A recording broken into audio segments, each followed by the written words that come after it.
পাট শাক রান্না করার জন্য এখানে মসুর ডাল সিদ্ধ করে নেব। প্রথমে সিদ্ধ হয়ে গেছে, এবার পাট শাকগুলো আর এবার লঙ্কা দিয়ে দেবো এর মধ্যে।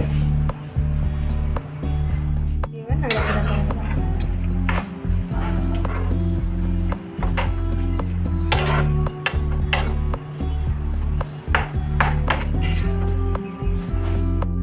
লবণ দিয়ে দিলাম,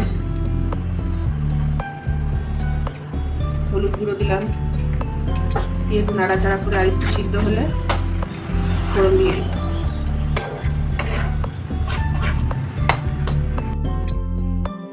তেল দিয়ে দিলাম কড়াইতে, শুকনো লঙ্কা তেজপাতা দিয়ে পাঁচ ফোড়ন দিলাম,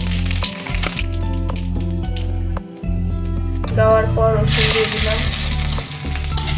রসুনটা লাল লাল করে ভাজা হয়ে গেলে পেঁয়াজ দিয়ে দিলাম,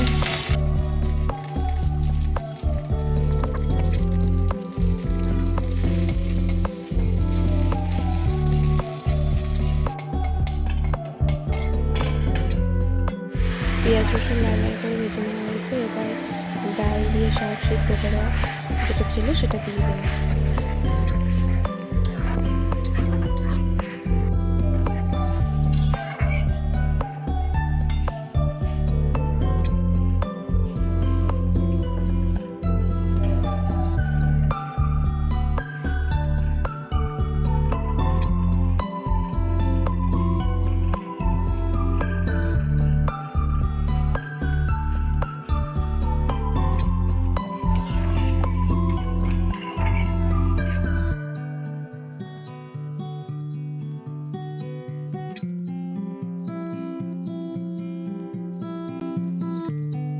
নাড়াচাড়া করে নামিয়ে দেব।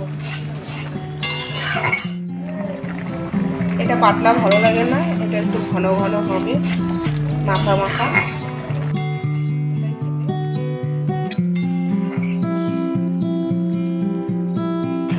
এবার নামিয়ে নিলাম।